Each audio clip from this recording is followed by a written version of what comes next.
Hello everyone, good morning all of you. सभी का स्वागत करता हूं इस वीडियो लेक्चर में। सभी का स्वागत है। जैसा कि सभी को दिख रहा है, आज की क्लास में हम स्टार्ट करेंगे डेफिनेट इंटीग्रल। ठीक है, इससे पहले वाली सीरीज में या इससे पहले वाली क्लासेज में हमने इनडेफिनेट इंटीग्रेशन सॉल्व किया था। इनडेफिनेट इंटीग्रेशन कंप्लीट कर लिया था हमने। इनडेफिनेट और डेफिनेट से जैसे वर्ड से ही पता लग रहा है, इनडेफिनेट यानी जिसकी वैल्यू कोई फिक्स ना हो, डेफिनेट ना हो, और डेफिनेट जिसकी वैल्यू एक्यूरेट हो, यानी कोई पर्टिकुलर वैल्यू हो। ठीक है, यानी इनडेफिनेट में हमने देखा था जैसे इंटीग्रेशन में एक सिंबल आया था जैसे x raise to power n dx, उसका जो फॉर्मूला होता था वो होता था x raise to power n plus 1 upon n plus 1 plus c। यहाँ पर ये c क्यों लेते थे? बिकॉज ये इनडेफिनेट, इसकी वैल्यू डेफिनेट नहीं है, इसलिए एक पर्टिकुलर कांस्टेंट यूज में लेते थे। जैसे फॉर एग्जांपल वैल्यू 7 आनी चाहिए, ठीक है, बट हमारे पास यहाँ पर 6 आ गई, तो यहाँ पर c कितना हो जाएगा? प्लस 1। ठीक है, वैल्यू 7 आनी चाहिए थी बट हमारे पास जैसे 8 आ गया, तो ये से क्या हो गया? -1। So it is indefinite. ये हमने लास्ट क्लास में देख लिया था, इससे पहले वाली क्लासेज में हमने देख लिया था ये सब कुछ। आज की क्लास में जो स्टार्ट कर रहे हैं वो कर रहे हैं डेफिनेट इंटीग्रेशन। डेफिनेट इंटीग्रेशन यानी यहाँ पर वैल्यू फिक्स होगी, यहाँ पर वैल्यूज फिक्स होगी। सबसे पहले तो इस चैप्टर से बात कर लेते हैं कि एग्जाम पॉइंट ऑफ व्यू से ये कितना इंपॉर्टेंट है और किस तरीके के यहाँ से क्वेश्चंस पूछे जाते हैं। ठीक है, तो देखो यहाँ पर मैं बात कर रहा हूँ आरबीएससी एग्जाम्स की, Rajasthan board of secondary education, इसकी बात कर रहे हैं। यहाँ पर जो क्वेश्चन पूछे जाते हैं वो 6 मार्क्स का एक क्वेश्चन पूछा जाता है। यहाँ पे 6 मार्क्स 1 क्वेश्चन। ठीक है, और क्वेश्चन नंबर जो होता है वो फिक्स होता है। क्वेश्चन नंबर यहाँ पर होता है क्वेश्चन नंबर 27, ये फिक्स होता है यहाँ पर क्वेश्चन नंबर भी, राइट। तो स्टार्ट करते हैं आज की क्लास। ठीक है, तो एग्जाम पॉइंट ऑफ व्यू से ये समझ में आ गया है। 6 मार्क्स का एक क्वेश्चन होगा, ठीक है, ओनली 1 क्वेश्चन आता है। और इसमें जो हम टॉपिक्स पढ़ने वाले हैं, यहाँ पर इसमें बेसिकली 3 टॉपिक कवर किए गए हैं। सबसे पहला जो टॉपिक है integral by sum of limits, ये फर्स्ट टॉपिक होगा इसमें। सेकंड जो टॉपिक होगा इसको सब नोट कर लेना। सेकंड जो टॉपिक होगा बेसिक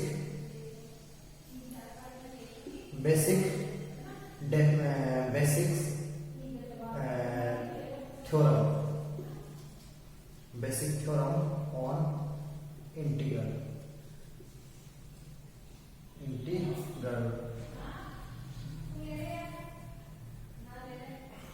ठीक है, integral, basic theorem on integral. और यहाँ पर ये एक और टॉपिक आता है, यहाँ पर सब्स्टिट्यूशन मेथड।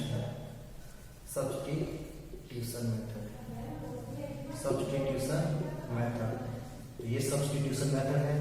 उसके बाद में जो थर्ड जो सबसे इंपॉर्टेंट है, वहीं से क्वेश्चन ज्यादातर पूछे जाते हैं। थर्ड वाला मेथड है वो है प्रॉपर्टीज, या इसको बोल सकते हैं basic properties of integral. Basic properties of integral, ये 3 टॉपिक हम इससे चैप्टर में क्लियर करेंगे, हम कवर करेंगे ये 3 टॉपिक।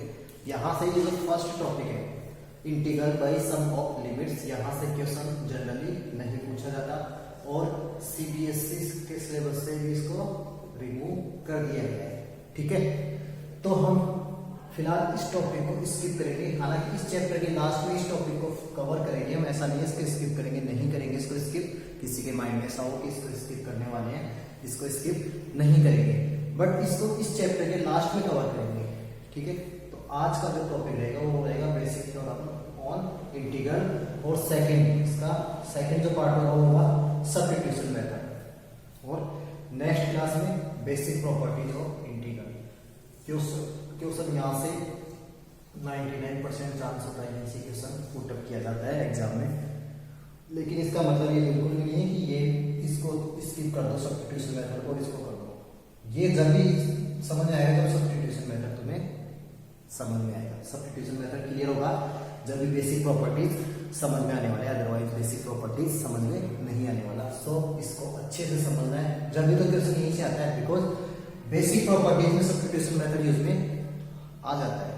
इसीलिए एग्जाम में इस तरीके के क्वेश्चन पूछे जाते हैं वहां पर जहां पर एक से ज्यादा कंसेप्ट यूज में होते हैं। और ये वैसे भी 6 मार्क्स का क्वेश्चन है, मीन्स बड़े जो क्वेश्चन आते हैं उनमें से एक पार्ट है।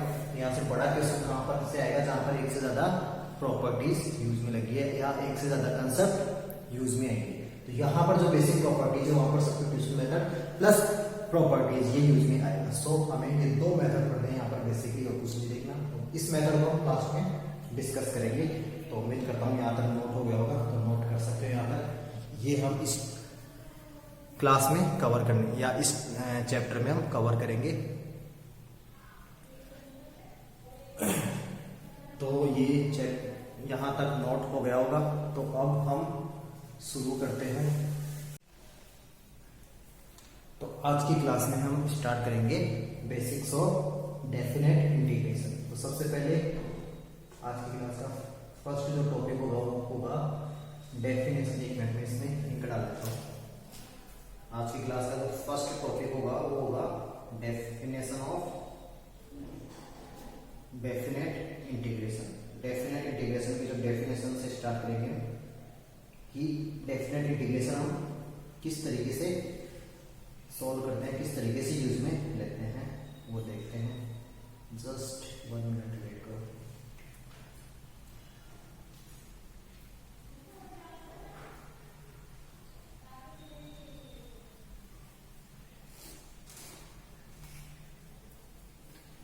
तो फर्स्ट टॉपिक होगा डेफिनेशन ऑफ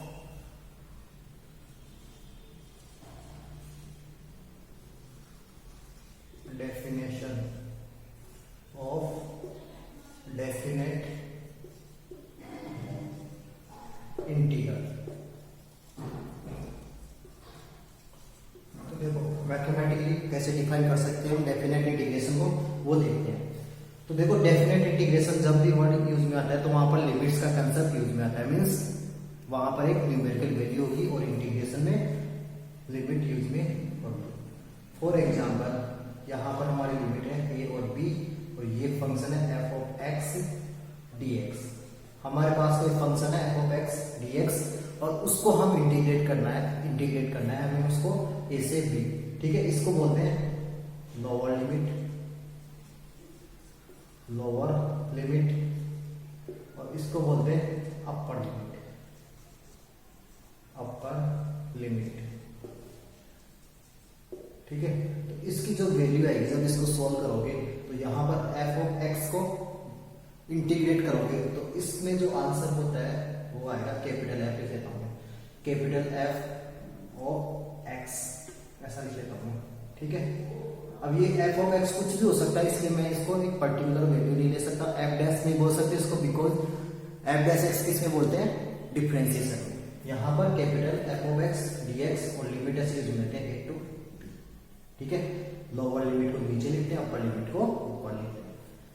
जब इसको सॉल्व करते हैं तो क्या हो जाता है, x को रिप्लेस करोगे b से। सबसे पहले अपर लिमिट यानी f of b minus f of a, ये इसका आंसर हो जाएगा। ये इसकी डेफिनेशन है डेफिनेट इंटीग्रेशन की, ये डेफिनेशन हो गई। ठीक है, अभी ये क्वेश्चन से समझ में आएगा। बस हमें ये ध्यान रखना है कि डेफिनेट इंटीग्रेशन में हम सोल्व कैसे करते हैं। जो भी फंक्शन गिवन है उसका डिफरेंशिएशन करते हैं, प्लस सी नहीं करते हैं। यहाँ पर जो भी फंक्शन गिवन है उसका डिफरेंशिएशन करते हैं और उसके बाद में लिमिट अप्लाई करते हैं। लिमिट को कैसे अप्लाई करते हैं, first of all upper limit put करते हैं x में, उसके बाद में लोअर लिमिट पुट करते हैं x में, upper limit minus lower limit, इस तरीके से करते हैं। फॉर एग्जाम्पल देखो डेफिनेशन में हमें लिखना कुछ नहीं है, सिर्फ ये लिख सकते हो, ऐसा लिख सकते हो। फॉर एग्जाम्पल जैसे एग्जाम्पल के तौर पे मैं ले लेती हूँ सर, बहुत आसान सा ले लेते हैं, एक्स स्क्वायर dx और इसकी लिमिट है 1 से, ऐसा बोल देता हूँ, लोअर लिमिट 1 अपर लिमिट 2। देखो इसको बेसिक इंटीग्रेशन भी आता है ना, उसके लिए ये चैप्टर बहुत आसान है। बेसिक इंटीग्रेशन भी आता है तो उसके लिए टफ नहीं। तो सबसे पहले क्या करोगे, इसका इंटीग्रेशन करोगे। इंटीग्रेशन एक्स स्क्वायर का इंटीग्रेशन क्या हो गया, एक्स क्यूब बाई 3, ठीक है, यानी ये कैपिटल एफ ऑफ एक्स ये हो गया, ठीक है। इसके बाद में लिमिट कैसे यूज मिलोगे, 1 से 2। उसके बाद में क्या करना होगा, सबसे पहले एक्स को रिप्लेस करोगे अपर लिमिट से, यानी 2 है अपर लिमिट 2 का क्यूब अपॉन 3। इसको एज इट इज रखोगे, लिमिट किसमें पुट करते हैं, एक्स में, जो वेरिएबल है उसमें लिमिट को पुट करते हैं, फिर माइनस का साइन, फिर ये एक्स है, एक्स में कितना पुट करोगे 1 का क्यूब अपॉन 3, ये हो गया। अब इसको सिंपल सोल्व करना ही हो गया, 8/3 माइनस 1/3, एलसीएम 3 आ गया, 8 माइनस 1 7/3, ये इसका आंसर हो गया। That is basic, very very basic cases of definite integration. तो डेफिनेट इंटीग्रेशन सोल्व करना भी होगा, हालांकि ये तुम्हें सबको पता है कि ऐसा होता है, ठीक है, बट हम इसको बहुत ज्यादा बेसिक से शुरू करने वाले हैं, बेसिक से शुरू कर रहे हैं ताकि किसी को भी कोई प्रॉब्लम ना हो, ठीक है। तो ये समझ में आ गया होगा, डेफिनेशन समझ में आ गई होगी डेफिनेट इंटीग्रल की क्या होता है, किस तरीके से हमें सोल्व करना होगा, ये समझ में आ गया होगा। अब इसको मैं रब कर देता हूं, कर सकते हो। तो इसको फंडामेंटल थ्योरम भी इसी को बोलते हैं, फंडामेंटल थ्योरम भी डेफिनेट इंटीग्रेशन की यही होती है। इसी के आगे लिख सकते हो डेफिनेशन ऑफ डेफिनेट इंटीग्रेशन और फंडामेंटल थ्योरम लिख सकते हो, ऐसा कुछ नहीं है। तो सबसे इंपॉर्टेंट जो टॉपिक आज की क्लास का या आगे जितना भी डेफिनेट इंटीग्रेशन आएगा उसका जो सबसे इंपॉर्टेंट टॉपिक है वो है ये वाला,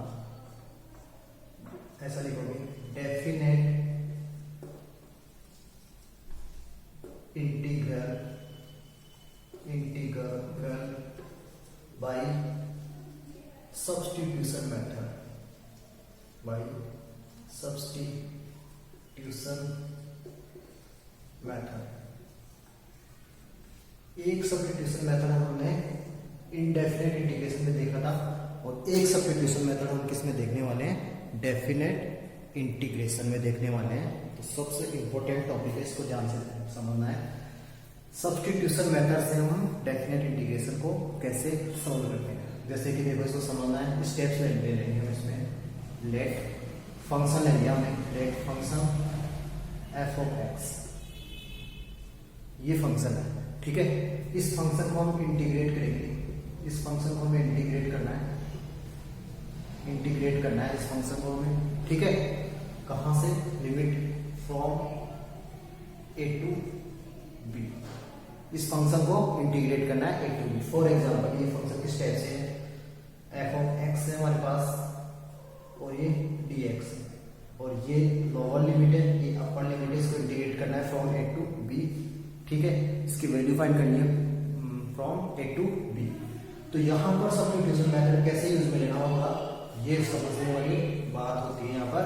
तो यहाँ पर लिखोगे स्टेप्स, यहाँ पर नेक्स्ट हेडिंग लिखना steps to solve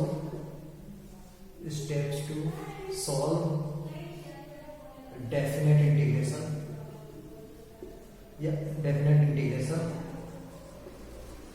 by substitution method, by substitution method की हेल्प से हम डेफिनेट इंटीग्रेशन को कैसे सॉल्व करते हैं, ये हमारी नेक्स्ट हेडिंग रहेगी। तो ये हेडिंग सभी ने नोट कर ली होगी, steps to solve definite integral by substitution method, या ऐसा बोल सकते हो steps to solve by substitution method या इंटीग्रल बाय सब्स्टिट्यूशन मेथड, ठीक है। तो देखो सबसे पहले क्या करोगे, स्टेप फर्स्ट में क्या करना होगा हमें, जैसा कि इससे पहले वाले चैप्टर में यानी इंडेफिनेट इंटीग्रेशन में जैसे सब्स्टिट्यूशन मेथड यूज में लेते हैं वैसे सब्स्टिट्यूशन मेथड यूज में लेते हैं, ठीक है। तो यहां पर क्या करोगे, put variable x equal to t, या देखो मैं ऐसा बोल सकता हूँ वेरिएबल नहीं बोल के इसको फंक्शन ही ले लेते हैं, बिकॉज कोई फंक्शन कुछ भी हो सकता है। तो ऐसे थोड़ी है कि एक्स को पुट कर रहे हैं, कंप्लीट फंक्शन को पुट करते हैं हम टी, जैसे कि साइन एक्स होता है तो वो पूरा फंक्शन हो गया, log एक्स होता है वो भी पूरा फंक्शन हो गया। तो क्या बोल सकता हूँ मैं, put f of x equal to t, f of x को टी से रिप्लेस किया, जैसा कि इससे पहले वाले चैप्टर में भी ऐसा ही करेंगे। इसके बाद में इसका डिफरेंशिएशन करोगे, यानी एफ डैश एक्स फाइंड करोगे, F dash x D x find करोगे, वो क्या आएगा डी टी, टी से रिप्लेस हो जाएगा। ठीक है, यहाँ पर एफ डैश एक्स भी होगा, बिल्कुल होगा। ठीक है, तो एफ डैश एक्स मैं लिख ही देता हूँ, चलो एफ ऑफ एक्स और F dash x D x ऐसा लिखेगा। ठीक है, अगर सब्स्टिट्यूशन मेथड है तो ये दोनों वैल्यू आनी चाहिए, एफ ऑफ एक्स भी होगा और उसका डिफरेंशिएशन भी होगा, जब भी सब्स्टिट्यूशन मेथड यूज में ले सकते हैं। तो हमने पहले स्टेप में क्या किया, एफ ऑफ एक्स को टी से रिप्लेस किया, F dash x D x किसमें रिप्लेस हो गया टी, यानी ये जो फंक्शन था वो किसमें रिप्लेस हो गया टी। ठीक है, बट एक बात ध्यान रखनी है, ये जो हमारा फंक्शन था लिमिट जिसकी ए टू बी थी, ये जो लिमिट थी वो किसकी वैल्यू है एक्स की, ये किसकी वैल्यू है एक्स की, बिकॉज जब इंटीग्रेशन पूरा सॉल्व हो जाता है तो हम लिमिट की वैल्यू किस वेरिएबल में पुट करते हैं एक्स में, यानी ये जो वैल्यू है एक्स की थी, एक्स के फॉर्म की वैल्यू है, राइट, एक्स के फॉर्म में ये वैल्यू है। ठीक है, यानी एक्स की वैल्यू थी, बट अब फंक्शन किस में कन्वर्ट हो चुका है टी में, अब पूरा फंक्शन किस में कन्वर्ट हो चुका है टी में। सो वैल्यू भी जो लिमिट की वैल्यू है वो भी किसके फॉर्म में होनी चाहिए टी के फॉर्म में। तो जो सेकेंड स्टेप होगा उसमें क्या करना होगा हमें, सेकेंड स्टेप में क्या करना होगा, चेंज वैल्यूज ऑफ लिमिट। अब लिमिट की वैल्यू चेंज कैसे करेंगे, मैं बोल दूंगा एक्स को रिप्लेस करना है टी के फॉर्म में, एक्स को टी में रिप्लेस करना, वो कैसे करना है मैं बोल देता हूँ अभी, एक बार बताता हूँ। ठीक है, देखो लोअर लिमिट में एक्स की वैल्यू क्या थी ए थी, बोलोगे एट एक्स इक्वल टू ए, जो फंक्शन माना है हमने एक्स इक्वल टू ए वो इस फंक्शन में पुट करोगे, बिकॉज टी हमने यहाँ पर पुट किया है, फंक्शन को टी यहाँ पर पुट किया है, तो at x equal to a f of a equal to बढ़ गया टी, यानी टी की लोअर लिमिट क्या होगी एफ ऑफ ए, यानी अब ये किसकी वैल्यू आ गई टी की। ठीक है, ये तो कौन सी लिमिट होगी lower limit, lower limit. Question से बहुत अच्छे से क्लियर हो जाएगा, जस्ट इतना सा समझ लो। फिर क्या करोगे, अपर लिमिट के लिए क्या करोगे, एक्स इक्वल टू बी, जो फंक्शन जहां पर टी पुट कर रहे हैं उसमें पुट करना होता है। ठीक है, यहाँ पर क्या हो जाएगा f of b equal to t, ये कौन सी लिमिट हो गई अपर लिमिट, अपर लिमिट।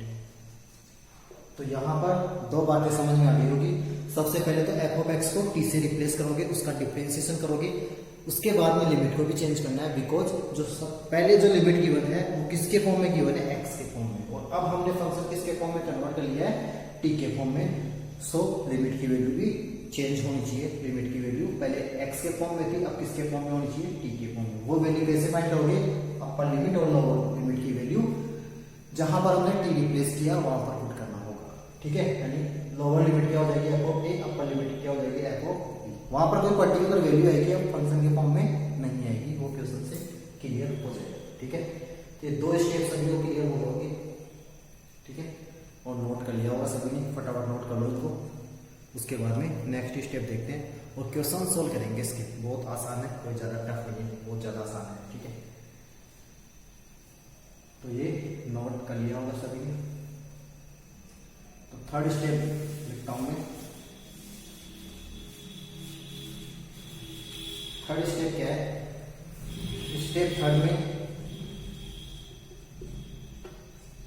जो इंटीग्रल बन जाएगा, सो इंटीग्रल बिकम्स एज,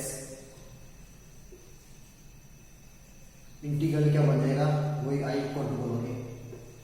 अब लोअर लिमिट क्या हो जाएगी यहाँ पर F of A, because lower limit change हो चुकी है, एफ ऑफ ए हो जाएगी।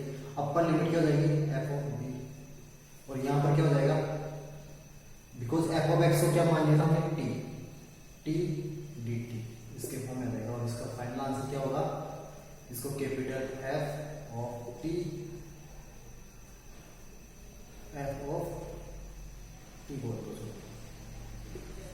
और ये लिमिट पुट कर दोगे एफ ऑफ ए और एफ ऑफ बी। ठीक है, इसके बाद में इसको डायरेक्टली सॉल्व कर दोगे। ठीक है, देखो इसके बाद में क्या करोगे, इसके बाद में ऐसा करेंगे जैसे इंडेफिनिट इंटीग्रेशन में क्या कर रहे थे हम, एक्स की जो हमने टी से रिप्लेस किया था तो टी की वैल्यू वापस से पुट कर रहे हैं एक्स के फॉर्म में, उसकी वैल्यू फाइंड कर रहे हैं। ठीक है, बट यहाँ पर उसकी वैल्यू पुट करने की जरूरत नहीं है, बिकॉज हमने यहीं पर चेंज कर दिया है। ठीक है, बिकॉज हमने इसको यहीं पर चेंज कर दिया है, सो इसको वैल्यू पुट करने की कोई भी जरूरत नहीं है। ठीक है, वैल्यू अगर पुट करनी है, x की वैल्यू अगर पुट करनी है तो इस लिमिट को चेंज नहीं करेंगे, वो क्वेश्चन से क्लियर हो जाएगा। यहां तक अगर समझ में आ गया है तो सभी को टाइप करना है यस, और नहीं आया समझ में तो अभी क्वेश्चन से बिल्कुल क्लियर हो जाएगा। कैसे करते हैं वो देखेंगे क्वेश्चन की हेल्प से। क्वेश्चन देख लेता हूँ कोई सा, हाँ ये बुक का ही क्वेश्चन है, तो चलिए इसको रफ कर देता हूँ, उसके बाद में बुक का ही क्वेश्चन देखते हैं कोई।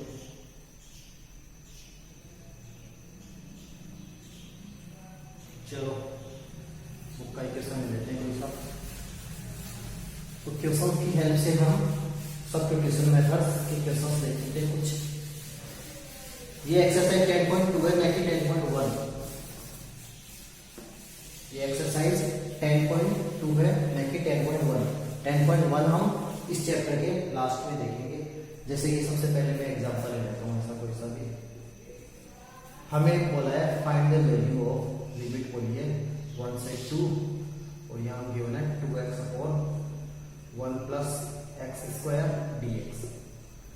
ये हमारे पास क्वेश्चन है। देखो इसको सब्स्टिट्यूशन मेथड से कैसे सोल्व करते हैं। अब तुम्हें सभी को पता है कि 1 प्लस एक्स स्क्वायर को मानो मैं t पुट करता हूं तो इसका डिफरेंशियल ये रहा 2x, है कि नहीं।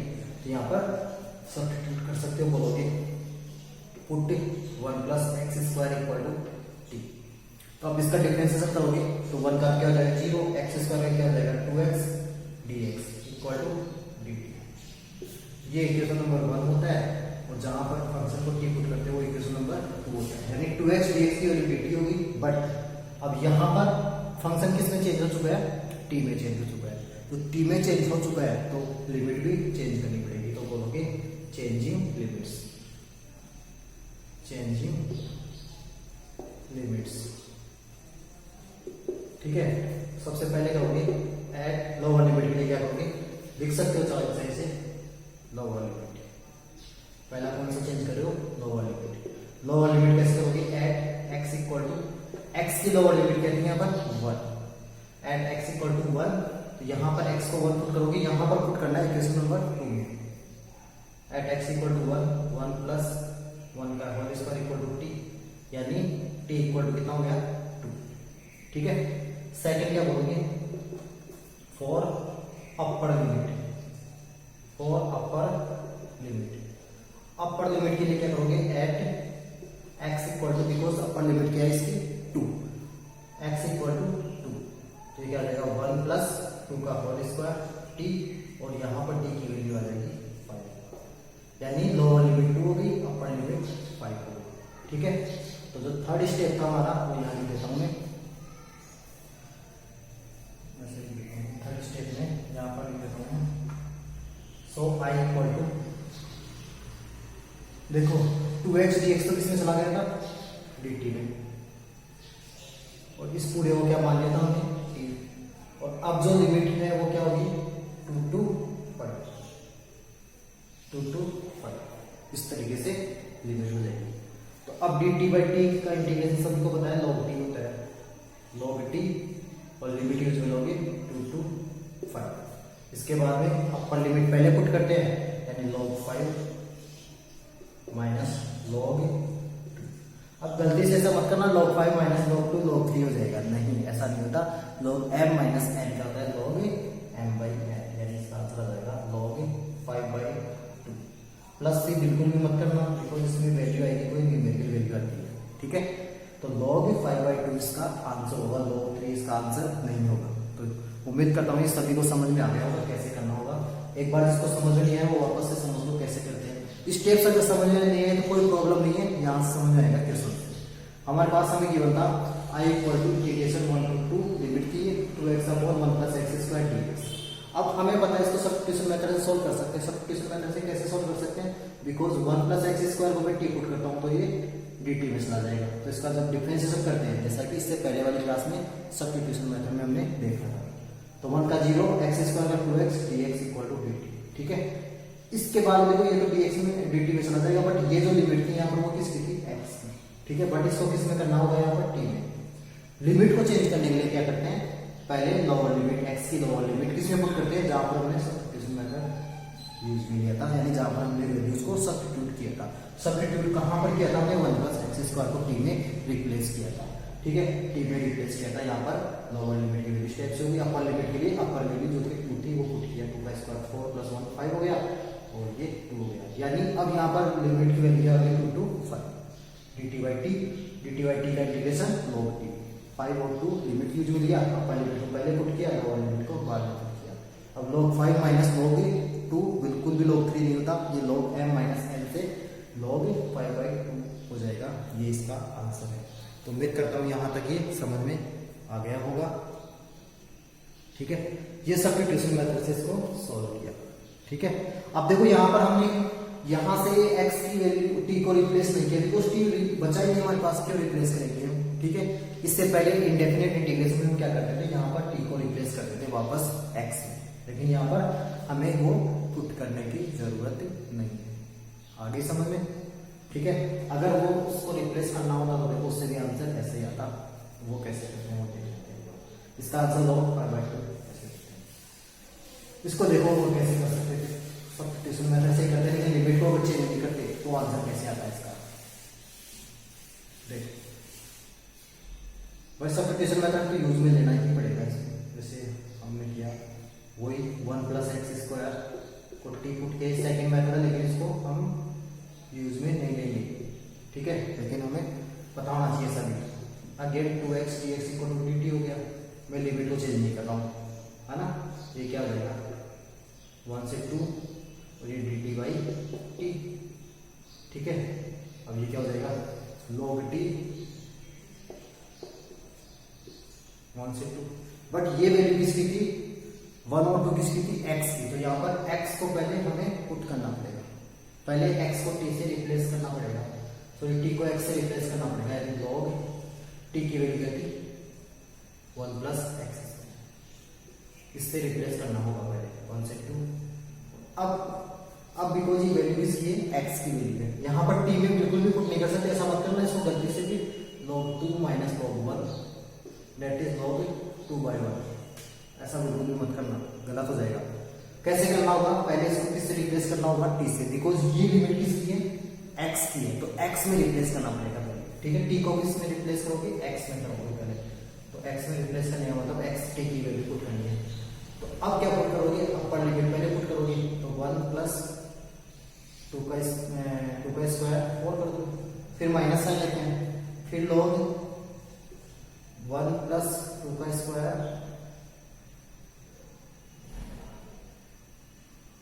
सॉरी 1 करोगे 1 का स्क्वायर। ठीक है, ये कितना हो गया log 5 minus log 3 log 2, again कितना हो गया log 5/2, और ये भी क्या आता log 5/2, दोनों सेम आएगा। ठीक है, तो अगर लिमिट की वैल्यू चेंज कर रहे हो, लिमिट की वैल्यू अगर चेंज कर रहे हो तो हमें बाद में t को x से रिप्लेस करने की जरूरत नहीं है। अगर लिमिट की वैल्यू चेंज नहीं कर रहे हो तो बाद में x को t को x से रिप्लेस करना पड़ेगा। ठीक है, बट ये मेथड गलत होता है, क्यों होता है इसका रीजन बताऊंगा, पहले नोट कर लो इसको, क्यों गलत होता है इसका मैं बताऊंगा, इसका रीजन क्या है। हालांकि आंसर है ये, पर आंसर के पर्पज से गलत नहीं है, ये आंसर तो सेम आएगा, कर सकते हो ऐसा। एग्जामिनर अगर मानो ध्यान नहीं दिया तो ऐसा कर सकते हो, लेकिन क्यों नहीं कर सकते उसका रीजन देख लो। यहाँ पर देखो लिमिट किसमें चेंज हो चुकी है, आपको सॉरी फंक्शन किसमें चेंज हो गया t, और ये किसकी वैल्यू x। ठीक है, तो हम लिमिट, ये तो इंटीग्रेशन का कंसेप्ट ही गलत हो गया। इंटीग्रेशन का कंसेप्ट क्या होता है, जिसके रेस्पेक्ट में हम इंटीग्रेट कर रहे हो उसी की लिमिट आ सकती है। ठीक है, यहाँ पर किसके रेस्पेक्ट में इंटीग्रेट कर रहे हैं, t की, और ये किससे कर रहे हैं, x से इंटीग्रेट, x की लिमिट हो नहीं सकती, पॉसिबल ही नहीं। ठीक है, और एक और रीजन इसका ये है, एक और रीजन ये है, जब सब्स्टिट्यूशन मेथड यूज में लेते हैं हम, तो जितने भी x के वेरिएबल है उसको t से रिप्लेस करते हैं, जितने भी x के वेरिएबल है उसको किससे रिप्लेस करते हैं, t से। तो ये भी तो x का वेरिएबल है, ये भी तो x की वैल्यू है, तो इसको भी t से रिप्लेस करना पड़ेगा, दैट इज द रीजन। ठीक है, हालांकि फाइनल आंसर में गलत नहीं आएगा, सेम आएगा, बिकॉज इसका नाम से जैसे पता लग रहा है डेफिनेट इंटीग्रेशन, यहाँ पर आंसर सेम आएगा हमेशा, यहाँ पर आंसर डिफरेंट नहीं आएगा, किसी भी मेथड से तुम सोल्व करो इसे यहाँ पर आंसर सेम आएगा। ठीक है, ये इसकी इंपॉर्टेंस है डेफिनेट इंटीग्रेशन की, बिकॉज डेफिनेट यानी इसकी वैल्यू फिक्स होगी, यहाँ पर आंसर चेंज नहीं हो सकता। तो उम्मीद करता हूँ यहाँ तक समझ में आ गया होगा ये। ठीक है, तो एक दो और क्वेश्चन कर लेते हैं ताकि डेफिनेट इंटीग्रेशन का जो सब्स्टिट्यूशन मेथड है वो अच्छे से क्लियर हो जाएगा। और कल की क्लास जरूर अटेंड करनी है सभी को, तभी क्वेश्चन समझ में आएंगे। 10.2 देखो 10.2 कितनी आसान है, 10.1 नहीं करना हमें, 10.2 करनी है पहले। अगर कोई क्वेश्चन डायरेक्ट हो रहा है तो उसको डायरेक्ट ही करना है, आसानी सब में सब्स्टिट्यूशन मेथड यूज नहीं होता। अगर सब्स्टिट्यूशन मेथड यूज में ले रहे हो तो लिमिट को चेंज करोगे, ये बात ध्यान रखना बस। ठीक है, और कोई क्वेश्चन डायरेक्ट हो रहा है तो उसको सब्स्टिट्यूशन मेथड से सॉल्व नहीं करना, उसको डायरेक्ट ही करना है। जैसे 10.2 के कुछ क्वेश्चंस देख लेते हैं फटाफट, उसके बाद में आज की क्लास को यहीं पर फिनिश करते हैं। तो 10.2 में जैसे कि फर्स्ट क्वेश्चन है एक्सरसाइज 10.2, इसका जो फर्स्ट क्वेश्चन है वो ऐसा गिवन है, बहुत आसानी से कर सकते हो। 2x + 1 होल क्यूब, 2x + 1 का होल क्यूब, और इसकी जो लिमिट की वैल्यू है वो सिर्फ 1 से 3। तो देखो यहाँ पर सब्स्टिट्यूशन मेथड लगाने की जरूरत नहीं है, यहाँ पर इसको सिंपल सोल्व करना है। अब देखो होल क्यूब है तो सबसे पहले होल क्यूब को ओपन करोगे, उसके बाद में सेपरेट इंटीग्रेशन सोल्व करोगे, उसके बाद में लिमिट की वैल्यू यूज करोगे। इस तरीके के क्वेश्चंस में ओनली लिमिट की वैल्यू ढंग से पुट करना और कैलकुलेशन का ध्यान रखना, तो इसको डायरेक्ट कर सकते हैं हम। ठीक है, तो इसको मैं अभी यहाँ सोल्व नहीं करने वाला। सेकंड जो क्वेश्चन है वो देख लेते हैं एक बार। सेकंड जो क्वेश्चन है ये डायरेक्ट कर सकते हो ना, विदाउट सब्स्टिट्यूशन के, सिंपल इंटीग्रेशन करना है, उसके बाद उसको सोल्व कर सकते हो। इसके बाद में sin x upon 1 plus cos square dx, और यहाँ पर लिमिट की जो वैल्यू है 0 to π/2। तो अब देखो ये क्वेश्चन किससे सोल्व होगा, सब्स्टिट्यूशन मेथड से सोल्व हो सकता है, अदरवाइज नहीं। अगर मान लो मैं 1 प्लस cos x को t पुट कर दो तो इसका डिफरेंशिएशन यहाँ पर है sin x। cos square x को नहीं बोल सकते हो t, because cos square x का जब डिफरेंशिएशन करोगे तो क्या होगा, 2 cos x sin x होगा, जो कि हमारे पास है। तो यहाँ पर किसको पुट करोगे, t, put cos x equal to t, तो ये क्या हो जाएगा, sin x dx equal to minus dt, because cos x का differentiation minus sin x, dx आएगा तो माइनस साइन को मैं यहाँ पर रिप्लेस कर दिया। ठीक है, तो फंक्शन तो किसमें, sin x dx तो किसमें चेंज हो गया, t में, और ये किसमें चेंज हो गया, dt में, ये भी t में हो गया, बट ये जो लिमिट है वो अभी किसकी है, x की, तो इसको भी चेंज करना पड़ेगा। ठीक है, लिखोगे चेंजिंग लिमिट, वैसे ही बोल दोगे, इसको इक्वेशन नंबर 1 बोल दोगे, इसको इक्वेशन नंबर 2। ठीक है, फर्स्ट बोलोगे लोअर लिमिट, लोअर लिमिट को कैसे चेंज करते हैं, एट x की वैल्यू क्या है, यहाँ पर 0, एट x इक्वल टू 0, ये 0 किसमें पुट करते हैं, जहां पर हम वैल्यू सब्स्टिट्यूट कर रहे हैं। t इक्वल टू क्या हो जाएगा, cos 0, cos 0 कितना होता है 1, cos 0 1। सेकंड बोलोगे अपर लिमिट, अपर लिमिट में क्या करोगे, at x equal to π/2, π/2 put करोगे तो देखो यहाँ पर π/2 पुट करोगे तो t equal to cos π/2, cos π/2 कितना होता है 0, cos π/2 कितना होता है 0। तो यानी हमारा जो फंक्शन किससे रिप्लेस हो गया, so function will become as lower limit 1 है और ये 0 हो सकता है, कोई प्रॉब्लम नहीं। यहाँ पर लोअर लिमिट की वैल्यू बड़ी हो सकती है, ऐसा कुछ नहीं। ये किसमें चला गया था, माइनस साइन बाद dt upon 1 plus T square, because इसको t पुट किया था, तो क्या 1 प्लस टी स्क्वायर है, सभी को पता है tan इनवर्स होता है, सभी को पता है, वेरी गुड। तो माइनस साइन पहले से ये हो जाएगा tan इनवर्स t, और यहाँ पर लिमिट क्या है 1 से 0। ठीक है, अब ये जो लिमिट है वो किसकी है, x की, न कि t की, नहीं सॉरी t की, न कि x। तो हम t में डायरेक्ट वैल्यू पुट कर सकते, रिप्लेस कर सकते हैं। माइनस साइन है dt से, इसको बाहर दे दिया तो पहला क्या हो गया, tan inverse 0 minus tan inverse 1, because upper limit क्या है हमारे पास 0 और लोअर लिमिट क्या है हमारे पास 1। तो tan इनवर्स 0 क्या होता है, इसको नहीं कर देता हूँ, यहाँ कर देता हूँ। उसके बाद में so i equal to minus sine बाहर चल रहा है, tan इनवर्स 0, tan इनवर्स 0 क्या होता है 0 होता है, minus tan inverse 1, tan inverse 1 क्या होता है पाई बाई 4, 45 होता है लेकिन पाई के फॉर्म में लिखना है। जब इसको ये माइनस साइन अंदर मल्टीप्लाई होते कितना हो जाएगा पाई बाई 4। तो इस क्वेश्चन का आंसर क्या है, आई की वैल्यू का पाई बाई 4। तो उम्मीद करता हूँ सभी को समझ में आ गया होगा। आंसर चेक कर लेना, आंसर यही होगा। मैं चेक करता हूँ एक बार। ये एक्सरसाइज 10.2 का सेकंड क्वेश्चन है, आंसर यही है, बिल्कुल करेक्ट है। Pi by 4 is the correct answer. तो हमें क्या करना होगा, सब्स्टिट्यूशन मेथड जैसे भी यूज में ले रहे हैं, इंडेफिनेट इंटीग्रेशन में जिस भी तरीके से यूज में ले रहे हैं उसी तरीके से सब्स्टिट्यूशन मेथड यूज में लेना है। बट ध्यान क्या रखना है, यहाँ पर लिमिट को चेंज करना है, उसके बाद में वापस रिप्लेस करने की जरूरत नहीं है। एक्स को एक्स के फॉर्म में रिप्लेस करने की जरूरत नहीं है, उसका रीजन भी बता दिया क्यों। हालांकि आंसर आ सकता है जब तुम रिप्लेस करोगे तो भी, है ना, आ जाएगा समझ। जैसे मान लो तुम यहाँ पर लिमिट को चेंज नहीं करते तो यहाँ तक तो सेम ही आता है, टेन इनवर्स टी तो सेम ही आता है, लेकिन टी की वैल्यू यहाँ पर पुट करते हैं कोस एक्स। देखो इसको भी मैं बोल देता हूँ, चलो पहले नोट कर लो, इसको नोट कर लो सबसे पहले इसको, उसके बाद में उसको भी मैं बता देता हूँ तुम्हें कैसे करना था। नोट कर लिया होगा सभी ने।